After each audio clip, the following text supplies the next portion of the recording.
പുതിയൊരു വീഡിയോയിലേക്ക് എല്ലാവർക്കും സ്വാഗതം. ബാലചന്ദ്രനാണെങ്കിൽ രാത്രി വീട്ടിലേക്ക് വന്ന സമയത്ത് വൈജയന്തി ബാലേന്ദ്രനോട് ചോദിക്കുകയാണ്, ഇത്രയും സമയം ബാലചന്ദ്രൻ ഹോസ്പിറ്റലിലായിരുന്നോ എന്ന് ചോദിക്കും. അപ്പോൾ ആണെങ്കിലോ എന്ന് തിരിച്ച് ബാലേന്ദ്രൻ ചോദിക്കുന്നുണ്ട് കേട്ടോ.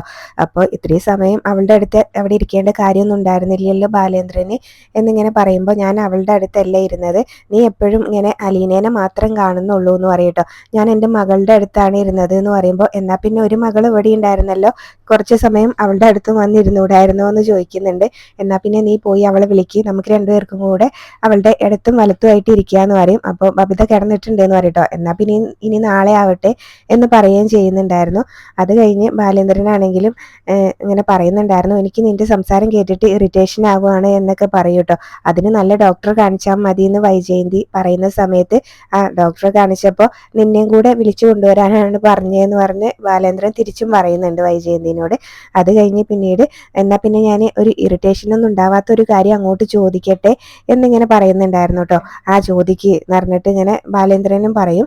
അപ്പോൾ ഇതുവരെ ഹോസ്പിറ്റലിൽ എത്ര രൂപയായി എന്ന് ചോദിക്കുമ്പോൾ 1,00,000 രൂപയായി എന്ന് പറയട്ടോ. അതിങ്ങ് കേൾക്കുമ്പോൾ തന്നെ വൈജയന്തി പറയുന്നുണ്ടായിരുന്നു, 1,00,000 രൂപയോ, എന്നാത്തിനാ ഇത്ര രൂപയായത് എന്നൊക്കെ ചോദിക്കുമ്പോൾ ബാലചന്ദ്രൻ ഓരോന്നായിട്ട് എടുത്ത് പറയുന്നുണ്ടായിരുന്നു കേട്ടോ. ഒരു മേജർ സർജറിയാണ് അവിടെ കഴിഞ്ഞത്, പിന്നെ മരുന്നും എല്ലാം കൂടെ എല്ലാ ബില്ലിന്റെ കണക്കും അങ്ങ് പറഞ്ഞു കൊടുക്കുന്നുണ്ടായിരുന്നു. ഇനിയും ചിലപ്പോൾ ഒരു 25,000 രൂപയും കൂടെ ഒക്കെ ആവും എന്ന് പറയുമ്പോൾ, 1,400,000 രൂപയോ, ഇനിയിപ്പോൾ ഇതൊക്കെ അവൾ ജോലിയെടുത്ത് എന്ന് വീട്ടും, അപ്പോൾ അവളുടെ ശമ്പളത്തിൽ നിന്ന് ഇങ്ങനെ പിടിക്കാനുള്ള ആ ഒരു ഇതാണ് കേട്ടോ വൈജയന്തിക്കുള്ളത്. അപ്പോൾ ബാലേന്ദ്രനാണെങ്കിലും ആകെ ദേഷ്യം വരുന്നുണ്ടായിരുന്നു.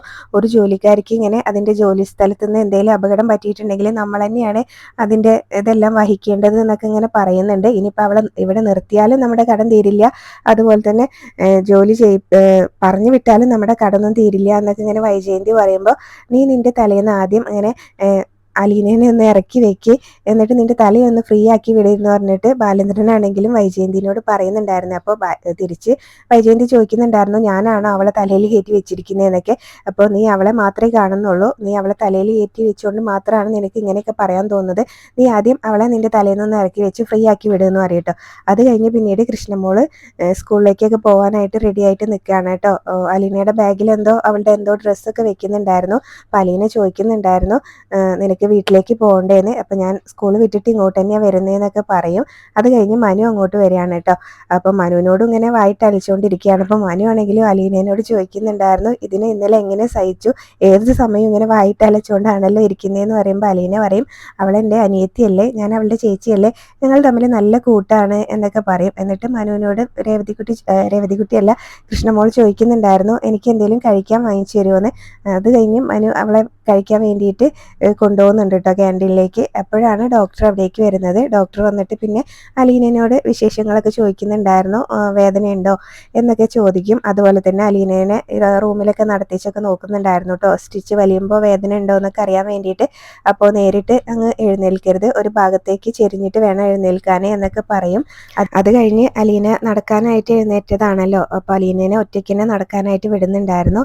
എന്നിട്ട് ചോദിക്കുന്നുണ്ട്, വേദനയുണ്ടോ എന്നൊക്കെ ചോദിക്കും കേട്ടോ. വലിയ കുഴപ്പമൊന്നുമില്ല എന്ന് പറയുമ്പോൾ, എന്നാൽ പിന്നെ 2 ദിവസം കൊണ്ട് വീട്ടിലേക്ക് പോവാം, ഇനിയിപ്പോൾ ഈ ഡ്രസ്സൊക്കെ മാറ്റിയിട്ട് സാധാരണ വേഷം ധരിച്ചോ എന്നൊക്കെ പറയും. ഡോക്ടർ വന്നപ്പോൾ തന്നെ അലീനയോട് ആദ്യം തന്നെ ചോദിച്ചത് കോൺഫിഡൻസ് ലെവലൊക്കെ എങ്ങനെയുണ്ട് എന്നാണ്. സാധാരണ ഡോക്ടർമാർ അത് ചോദിക്കാറില്ല എന്ന് പറയും. അപ്പോൾ അലീന കുഴപ്പമൊന്നുമില്ല, എനിക്ക് ടെൻഷനൊന്നുമില്ല എന്നൊക്കെ പറയുന്നുണ്ടായിരുന്നേ.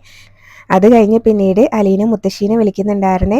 മുത്തശ്ശിക്കാണെങ്കിലും അലീനയുടെ ശബ്ദം കേൾക്കുമ്പോൾ തന്നെ നല്ല സന്തോഷമാവുന്നുണ്ട്. മുത്തശ്ശി അത് പറയുകയും ചെയ്യുന്നുണ്ട് കേട്ടോ, എനിക്ക് നിന്റെ സ്വരം ഒന്ന് കേട്ടാൽ മതിയായിരുന്നു എന്നൊക്കെ. അലീനെ വിളിച്ചിട്ട് പറയുന്നത്, ഞാൻ 2 ദിവസം കൊണ്ട് അങ്ങോട്ട് വരും കേട്ടോ, എന്നിട്ട് മുത്തശ്ശിയുടെ കാര്യങ്ങളൊക്കെ നോക്കിക്കോളാം എന്നാണ്. മുത്തശ്ശി പറയുന്നുണ്ടായിരുന്നു, നീ എൻ്റെ കാര്യം നോക്കിയില്ലെങ്കിലും വേണ്ടില്ല, നിനക്ക് സുഖമായിട്ട് കണ്ടാൽ മതി എന്ന് പറയും. അപ്പോൾ അതിനുശേഷം നിനക്ക് എന്നാ പറ്റിയതാ മോളെ എന്ന് ചോദിക്കും കേട്ടോ. അപ്പോൾ അലീന മുത്തശ്ശീനോട് ചോദിക്കുകയാണ്, എന്താ പറ്റിയെന്ന് അവിടെ ആരും മുത്തശ്ശീനോട് പറഞ്ഞില്ലേന്ന്. അതൊക്കെ പറഞ്ഞു, പക്ഷെ നിനക്ക് അങ്ങനെയുള്ള അബദ്ധങ്ങളൊന്നും പറ്റില്ല എന്ന് എനിക്കറിയാലോ, ശരിക്കും എന്താ സംഭവിച്ചത്, വേറെ എന്തോ ആണ് ഇവിടെ സംഭവിച്ചതെന്ന് മുത്തശ്ശി തന്നെ പറയുന്നുണ്ട് കേട്ടോ. അപ്പം അലീനയ്ക്ക് പറയാനൊരു ബുദ്ധിമുട്ട്. അപ്പം അതുകൊണ്ട് തന്നെ മുത്തശ്ശി പറയുന്നുണ്ടായിരുന്നു, ഇപ്പോൾ പറയണമെന്നില്ല, നീ ഹോസ്പിറ്റലിൽ തിരിച്ച് വന്നിട്ട് സാവധാനം പറഞ്ഞാൽ മതി എന്ന് പറയും. അപ്പോൾ അലീനയ്ക്ക് ഇപ്പോൾ കുഴപ്പമൊന്നുമില്ല എന്നൊക്കെ ഇങ്ങനെ അലീന മുത്തശ്ശീനോട് പറയുന്നുണ്ടായിരുന്നു കേട്ടോ. അത് കഴിഞ്ഞ് മുത്തശ്ശിക്ക് വിശ്വാസം വന്നില്ലെങ്കിലോ എന്ന് വിചാരിച്ചിട്ട് ഞാൻ മനുവേട്ടന് കൊടുക്കാം ഫോണ്. മനുവേട്ടൻ പറഞ്ഞാൽ മുത്തശ്ശിക്ക് വിശ്വാസമാവുമല്ലോ എന്ന് പറയും. അപ്പം മനു അവിടെ ഉണ്ടോ എന്നൊക്കെ മുത്തശ്ശി ചോദിക്കും കേട്ടോ. അത് കഴിഞ്ഞ് മനുവിൻ്റെ കയ്യിലേക്ക് ഫോൺ കൊടുക്കുമ്പോൾ സൗദാമിനി അമ്മയെ ഞാൻ ഇങ്ങനെ ഒരു പെൺകൊച്ചിനെ അവിടെ കൊണ്ട് വന്നാക്കിയിരുന്നല്ലോ, അപ്പോഴേ ഞാൻ പറഞ്ഞതല്ലേ അതിനെ നന്നായിട്ട് ശ്രദ്ധിച്ചോണം എന്നൊക്കെ. എന്നിട്ട് ഇപ്പം എന്തായി, അതിനെ ഇപ്പോൾ കുത്തി കൊല്ലാറാക്കി എന്നൊക്കെ ഇങ്ങനെ പറയും കേട്ടോ. അത് ശരിയാണോ എന്നൊക്കെ ഇങ്ങനെ ചോദിക്കുമ്പോൾ അതൊക്കെ ശരിയാണ് എന്നിങ്ങനെ മുത്തശ്ശി പറയുകയാണ് കേട്ടോ. സാരില്ല, വിഷമിക്കേണ്ട, അലീന 2 ദിവസം കൊണ്ട് അങ്ങോട്ടേക്ക് എത്തൂട്ടോ എന്നൊക്കെ പറഞ്ഞ് മനും കോള് കട്ട് ചെയ്യാണ് കേട്ടോ. അത് കഴിഞ്ഞ് പിന്നീട് അലീനയോടാണെങ്കിലും മനു ചോദിക്കുന്നുണ്ടായിരുന്നു ഇനി വേറെ ആരെങ്കിലും വിളിക്കാനുണ്ടോ എന്ന്. അപ്പോൾ അലീന ചോദിക്കും ഇനിയിപ്പോൾ വേറെ ആരെ വിളിക്കാനാ എന്നിങ്ങനെ പറയൂ കേട്ടോ. അപ്പം രേവതിക്കുട്ടീനെ വിളിച്ചായിരുന്നോ എന്ന് ചോദിക്കും. രേവതിക്കുട്ടീനോട് കാര്യങ്ങളൊന്നും പറഞ്ഞിട്ടില്ലല്ലോ എന്നൊക്കെ ഇങ്ങനെ മനു ചോദിക്കുന്നുണ്ട്. ഇല്ല, പറഞ്ഞിട്ടില്ല, അവളോട് എന്തെങ്കിലും പറഞ്ഞിട്ടുണ്ടെങ്കിൽ അവൾ ടെൻഷനാവും എന്ന് പറയാണ്. അപ്പം മനു പറയുന്നുണ്ടായിരുന്നു ടെൻഷൻ ആവേണ്ട സമയമൊക്കെ കഴിഞ്ഞില്ലേ, ഇനി ധൈര്യമായിട്ട് വിളിച്ചിട്ട് പറയാം എന്ന് പറയും. എന്തായാലും നടന്ന കാര്യങ്ങൾ അങ്ങനെ അങ്ങ് പറയാൻ നിൽക്കേണ്ട, അവളെ ടെൻഷനാക്കേണ്ട എന്നൊക്കെ പറയൂ കേട്ടോ. എന്നിട്ട് ഡയൽ ചെയ്ത് തരുന്നോ നമ്പർ എന്നൊക്കെ ചോദിക്കുന്നുണ്ട്. നമ്പർ അറിയാവോ എന്നാട്ടോ ആദ്യം ചോദിക്കുന്നത്. അല്ലെങ്കിൽ ഇതിൽ സേവ് ചെയ്തിട്ടുണ്ട് എന്ന് പറയും. അപ്പം ഞാൻ മെമ്മറിയിലാണ് സേവ് ചെയ്തിട്ടുള്ളതെന്ന് അലീനയും പറയുന്നുണ്ട് കേട്ടോ. അത് കഴിഞ്ഞ് മനു ആണെങ്കിലും ഞാൻ ചായ മേടിച്ചിട്ട് വരാമെന്ന് പറയുമ്പോൾ അലീന പറയുന്നുണ്ടായിരുന്നു എനിക്ക് ചായ വേണമെന്നില്ല എന്ന്. അപ്പോൾ എനിക്ക് വേണമെന്ന് പറഞ്ഞിട്ട് മനു ചായ വാങ്ങിക്കാനായിട്ട് പോവും കേട്ടോ. അത് കഴിഞ്ഞാണ് രേവതിക്കുട്ടി കോൾ എടുക്കുന്നത്. അപ്പോൾ രേവതിക്കുട്ടി പിണക്കത്തിലാണ് കേട്ടോ. അന്ന് ഇങ്ങനെ 10 മിനിറ്റ് കഴിഞ്ഞ് വിളിക്കാമെന്ന് പറഞ്ഞതായിരുന്നല്ലോ അലീന, വിളിക്കാമെന്ന് പറഞ്ഞിട്ട് വെച്ചതായിരുന്നല്ലോ അലീന. അപ്പം അതിൻ്റെ ഒരു പിണക്കൊക്കെ ആദ്യം കാണിക്കുന്നുണ്ടായിരുന്നു.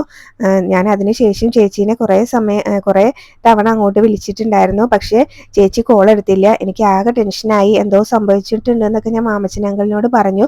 അപ്പോൾ ഒരാൾ ഫോൺ എടുക്കാതിരുന്നാൽ അതിനടുത്ത് എന്തോ സംഭവിച്ചിട്ടുള്ളതാണെന്നൊക്കെ പറഞ്ഞ് അങ്കിൾ എന്നെ കളിയാക്കി എന്നൊക്കെ പറയും കേട്ടോ. അതുപോലെ തന്നെ പിന്നീട് അലീന അങ്ങനെ ഇപ്പോൾ പാലായിലെ ഹോസ്പിറ്റലാണെന്നൊക്കെ പറയുന്നുണ്ട്. അപ്പോഴാണ് ചേച്ചിക്ക് എന്നാ പറ്റിയത് എന്നൊക്കെ ചോദിക്കുന്നത് കേട്ടോ.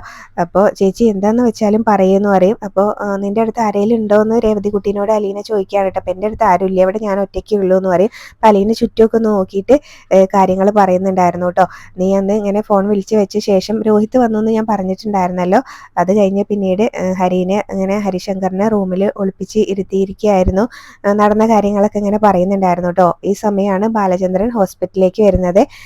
അലീന ഇങ്ങനെ ഫോണിൽ സംസാരിച്ചുകൊണ്ടിരിക്കുകയാണ്. അലീന കാണുന്നില്ല കേട്ടോ ബാലചന്ദ്രൻ അവിടെ ഡോറിൻ്റെ അവിടെ വന്ന് നിൽക്കുന്നതൊന്നും. അപ്പം ഇങ്ങനെ പറയുന്നുണ്ടായിരുന്നു എത്രയായാലും എൻ്റെ ചോരയല്ലേ മോളെ, അതുകൊണ്ട് മാത്രം ഞാൻ ക്ഷമിച്ചതാണ്. പോലീസിനോട് ഞാൻ അവർക്കെതിരെ മൊഴി കൊടുത്തിട്ടുണ്ടെങ്കിൽ അവരുടെ ജീവിതം എന്തായി പോവും എന്നൊക്കെ ഇങ്ങനെ പറയുകയാണ്. ഒന്നുമില്ലെങ്കിലും എൻ്റെ അച്ഛനും അമ്മയും ഒക്കെ അല്ലേ ആ വീട്ടിലുള്ളത്, എൻ്റെ കൂടപ്പിറപ്പുകളും ഒക്കെ അല്ലേ ആ വീട്ടിലുള്ളത് എന്നൊക്കെ ഇങ്ങനെ പറയുന്നത് ഇങ്ങനെ ബാലചന്ദ്രൻ ഇങ്ങനെ കേട്ട് ആകെ ഞെട്ടി തെറിച്ച് നിൽക്കുകയാണ് കേട്ടോ. എല്ലാം കേട്ട് കഴിയുമ്പോൾ രേവതിക്കുട്ടിയാണെങ്കിലും അലീനയോട് പറയുന്നുണ്ടായിരുന്നു ഇനി ഇങ്ങനെ ചേച്ചി അവിടെ നിൽക്കണ്ടെന്ന് ഇങ്ങനെ പറയൂ കേട്ടോ, അല്ലെങ്കിൽ ഇനി എനിക്ക് അവിടെ പിടിച്ച് നിൽക്കാൻ പറ്റുമെന്ന് എനിക്ക് തോന്നുന്നില്ല എന്നൊക്കെ ഇങ്ങനെ അലീന രേവതിക്കുട്ടീനോടും പറയുന്നുണ്ട് കേട്ടോ. രേവതിക്കുട്ടിക്കാണെങ്കിലും ആകെ ടെൻഷനായി ഇതൊക്കെ കേട്ട് കഴിഞ്ഞപ്പോൾ തന്നെ. ബാലചന്ദ്രനാണെങ്കിലും ഇതെല്ലാം കേട്ട് ആകെ ഇങ്ങനെ സങ്കടപ്പെട്ട് എന്താ ചെയ്യേണ്ടതെന്നറിയാതെ അവിടെ ഡോറിൻ്റെ അവിടെ തന്നെ ഇങ്ങനെ നിൽക്കുകയാണ് കേട്ടോ. അത് കഴിഞ്ഞ് പിന്നീട് ഇങ്ങനെ മെല്ലെ അവിടെ നിന്ന് നടന്നിട്ട് അവിടെ വന്നിട്ട് പുറത്ത് ഒരു ചെയറിൽ ഇരിക്കുകയാണ് കേട്ടോ. ഭയങ്കര ടെൻഷനും ഒക്കെ ഉണ്ട് കേട്ടോ. അതുകൊണ്ട് തന്നെ മനു ആണെങ്കിൽ ക്യാൻറ്റീനിൽ പോയിട്ട് തിരിച്ചു വരികയായിരുന്നു. അപ്പോഴാണ് ബാലചന്ദ്രൻ അവിടെ ഇരിക്കുന്നത് കാണുന്നത് കേട്ടോ. അപ്പം അങ്കിൾ എപ്പോൾ വന്നു എന്നിങ്ങനെ ചോദിക്കും. അപ്പോൾ പെട്ടെന്നൊരു മറുപടി പറയാനായിട്ട് പറ്റുന്നില്ല കേട്ടോ. അപ്പോൾ ഞാൻ ഇന്നിങ്ങനെ പറയും അപ്പോൾ ഞാൻ ക്യാൻറ്റീനിലേക്ക് പോയതായിരുന്നു എന്ന് പറയും കേട്ടോ. അപ്പം അങ്കിൾ എന്താ ഇവിടെ തന്നെ ഇരുന്നത് എന്നൊക്കെ ഇങ്ങനെ ചോദിക്കുമ്പോൾ പിന്നീട് അത് കഴിഞ്ഞ് മനു ആണെങ്കിലും പറയുന്നുണ്ടായിരുന്നു അലീനയ്ക്ക് ഇപ്പം നടക്കാനൊക്കെ പറ്റും, ഒരു സന്തോഷ വാർത്ത ഉണ്ട് എന്ന് പറഞ്ഞിട്ടാണ് കേട്ടോ അത് പറയുന്നത്. അപ്പം അലീനയ്ക്ക് ഇപ്പം നടക്കാനൊക്കെ പറ്റും എന്ന് പറയുമ്പോൾ അത് കൊള്ളാലോ എന്നിങ്ങനെ പറയുകയാണ്. അപ്പോൾ മനു ചോദിക്കുന്നുണ്ടായിരുന്നു അങ്കിൾ എന്താ ഒരു ആബ്സെൻറ്റ് മൈൻഡ് ആയതുപോലെ എന്താ അങ്ങനെ ചോദിക്കും കേട്ടോ. അല്ല ഞാൻ കാറിൽ വെച്ചിട്ട് എന്തോ മറന്നുപോയി, അതെന്താന്ന് അങ്ങ് കിട്ടുന്നില്ല എന്നൊക്കെ ഇങ്ങനെ പറയുകയെ. ആകെ ടെൻഷനിലാണ് കേട്ടോ. അത് കഴിഞ്ഞ് പിന്നീട് രണ്ടുപേരും കൂടെ റൂമിലേക്ക് ചെല്ലുകയാണ്. റൂമിലേക്ക് ചെല്ലുമ്പോൾ തന്നെ അലീനയോടാണെങ്കിലും രേവതിക്കുട്ടീനെ വിളിച്ചോ എന്നൊക്കെ ഇങ്ങനെ മനു ചോദിക്കുന്നുണ്ടായിരുന്നേ. അപ്പോൾ വിളിച്ചു കാര്യങ്ങളൊക്കെ പറഞ്ഞു എന്നൊക്കെ ഇങ്ങനെ പറയുമ്പോൾ അവൾ ഇന്ന് ഇങ്ങോട്ട് വരുമോ എന്ന് ചോദിക്കുന്നുണ്ടായിരുന്നു. രേവതിക്കുട്ടി ഹോസ്പിറ്റലിലേക്ക് വരുമോ എന്നാട്ടോ ചോദിക്കുന്നത്. അപ്പോൾ അലീന പറയും ഇന്ന് വരാനുള്ള സാധ്യതയില്ല, ഇന്ന് മാമച്ചനങ്ങൾ കുന്നംകുളത്തിന് പോയിരിക്കുകയാണ്, അതുകൊണ്ട് നാളെ ചിലപ്പോൾ എന്തായാലും വരും എന്ന് പറയൂ കേട്ടോ.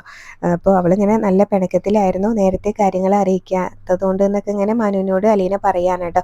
ബാലചന്ദ്രനാണെങ്കിലും എന്താ പറയണ്ടേ എന്നൊക്കെ അറിയാത്തൊരു ടെൻഷനിൽ ഇങ്ങനെ അവിടെ നിൽക്കുകയും ചെയ്യുന്നുണ്ട്. അത് കഴിഞ്ഞ് മനു എറണാകുളത്തിന് പോകാനായിട്ട് നിൽക്കുകയാണ് കേട്ടോ. ഇന്ന് ഞാനിവിടെ നിൽക്കേണ്ട കാര്യമില്ലല്ലോ, കൃഷ്ണമോള് വൈകിട്ട് വരാമെന്ന് പറഞ്ഞിട്ടാണ് പോയിട്ടുള്ളത്, അതുകൊണ്ട് ഞാൻ എറണാകുളത്തിന് പോവുകയാണെന്ന് പറയും. അപ്പം ഞാൻ എല്ലാം എടുത്തിട്ടാണ് വന്നിട്ടുള്ളതെന്നൊക്കെ മനു പറയുന്നുണ്ട് കേട്ടോ. അപ്പം മനുവിനോടാണെങ്കിലും ഇങ്ങനെ അലീനയ്ക്ക് കൂട്ടിരുന്നതിനും ഒക്കെ ഇങ്ങനെ നന്ദി പറയുന്നുണ്ടായിരുന്നു കേട്ടോ ബാലചന്ദ്രൻ. അപ്പോൾ നീ ഇങ്ങനെ ഒരു സീരിയസ് സമയത്ത് തന്നെയാണല്ലോ ഇങ്ങോട്ട് വന്ന് എല്ലാ കാര്യങ്ങളും നോക്കി ഇങ്ങനെ നടത്തിയത്, അതുകൊണ്ട് തന്നെ എനിക്ക് കുറച്ച് ടെൻഷൻ ഒഴിഞ്ഞു കിട്ടി എന്നൊക്കെ പറയുകയാണ്. അപ്പോൾ എന്തിനാണെങ്കിലും നമ്മൾ തമ്മിലൊരു ഭംഗി വാക്ക്, അതിൻ്റെ ഒന്നും ആവശ്യമില്ല എന്ന് പറയുമ്പോൾ ബാലേന്ദ്രൻ പറയുന്നുണ്ടായിരുന്നു, എൻ്റെ ഒരു സമാധാനത്തിന് വേണ്ടിയാണ്, നമുക്ക് ആരും ഇല്ലാത്തപ്പോൾ ഒരു കൈ ഇങ്ങനെ പിടിക്കാനുള്ള ഒരു സഹായം കിട്ടിയിട്ടുണ്ടെങ്കിൽ നമുക്കതൊരു ആശ്വാസം തന്നെയാണ് എന്ന് ബാലേന്ദ്രൻ പറയുന്നുണ്ടായിരുന്നു കേട്ടോ. അതറിയാവുന്ന ഒരാളാണ് ഞാനും എന്നും പറയുന്നുണ്ട്. അത് കഴിഞ്ഞ് പിന്നെ അലീനയാണെങ്കിലും മനുവിനോട് നന്ദി പറയാനായിട്ട് തുടങ്ങുമ്പോൾ നന്ദി വാക്കും കടപ്പാടും കൃതജ്ഞതയൊന്നും വേണ്ട, അലീന നന്നായിട്ടിരിക്കണം, നിൻ്റെ കാര്യങ്ങൾ നോക്കണം, കഴിഞ്ഞതൊന്നും ഇങ്ങനെ നീ ഓർക്കണ്ട എന്നൊക്കെ ഇങ്ങനെ പറഞ്ഞ് സമാധാനിപ്പിച്ചിട്ടാണ് കേട്ടോ മനു അവിടുന്ന് പോകുന്നത്. അപ്പോൾ അലീനയാണെങ്കിലും ഇങ്ങനെ എന്തൊക്കെയോ ഓർത്ത് ഇങ്ങനെ കിടക്കുന്നതും കാണിച്ചുകൊണ്ടാണ് ഇന്നത്തെ എപ്പിസോഡ് അവസാനിച്ചിട്ടുള്ളത്. പിന്നെ നാളത്തെ പ്രൊമോ കാണിക്കുന്നുണ്ടായിരുന്നു. അലീനയോട് ബാലചന്ദ്രൻ പറയുന്നുണ്ടായിരുന്നു, വലിയൊരു പരീക്ഷണം കഴിഞ്ഞു, ഇനിയിപ്പോൾ അടുത്ത പരീക്ഷണമാണ് വരാനിരിക്കുന്നതെന്ന് പറയൂ കേട്ടോ. അലീന ബാലേന്ദ്രനോട് പറയുകയാണ്, ഞാനായിരുന്നല്ലോ ആ വീട്ടിലെ കാര്യങ്ങളൊക്കെ നോക്കിയിരുന്നതെന്ന്. അപ്പോൾ ബാലേന്ദ്രനാണെങ്കിലും അലീനയോട് പറയുന്നുണ്ടായിരുന്നു, നിൻ്റെ വീട് പോലെ നിൻ്റെ കൂടപ്പിറപ്പുകളും നിൻ്റെ അച്ഛനും അമ്മയൊക്കെ പോലെയല്ലേ നീ നോക്കിയത്, പക്ഷേ അത് ഇതുവരെ അവൾക്ക് മനസ്സിലായിട്ടില്ല എന്ന് പറയും കേട്ടോ, വൈജയന്തിക്ക് മനസ്സിലായിട്ടില്ല എന്ന്. അങ്ങനെ പറയുമ്പോൾ എന്തോ ഒരു സംശയം അലീനയ്ക്ക് വരുന്നുണ്ട് കേട്ടോ. അത് കഴിഞ്ഞ് പിന്നീട് വൈജയന്തി ആണെങ്കിലും ബാലേന്ദ്രനോട് പറയാണ്, നിങ്ങൾ അവൾക്ക് കൂട്ടിരിക്കുന്ന കണ്ടാൽ ആൾക്കാർ വിചാരിക്കും ബാലചന്ദ്ര മേനോന് ആദ്യ ഭാര്യയിലുണ്ടായ മോളാണ് അലീന എന്നുള്ളതെന്ന് പറയുമ്പോൾ ബാലേന്ദ്രൻ വൈജയന്തിൻ്റെ മുഖത്ത് നോക്കി തന്നെ പറയുന്നുണ്ടായിരുന്നു, എൻ്റെ അല്ലാന്ന് എനിക്ക് നല്ല ഉറപ്പുണ്ട്, ഇനി കൈതയ്ക്കൽ മാളിയേക്കൽ വീട്ടിലെ കുഞ്ഞിരാമ മേനോന് 4 മക്കളാണുള്ളത്, 3 ആൺമക്കളും 1 മോളും, അതിലാരുടെ ആവാതിരുന്നാൽ മതി എന്നങ്ങനെ ഒരു കുത്തിക്കൊണ്ട് അങ്ങ് പറയൂ കേട്ടോ. അപ്പോൾ പ്രമോയിൽ ഇത്രയാണ് കാണിച്ചിട്ടുള്ളത്. റിവ്യൂ ഇഷ്ടപ്പെട്ടെങ്കിൽ ചാനൽ ഒന്ന് സബ്സ്ക്രൈബ് ചെയ്ത് സപ്പോർട്ട് ചെയ്യാൻ മറക്കല്ലേ. താങ്ക്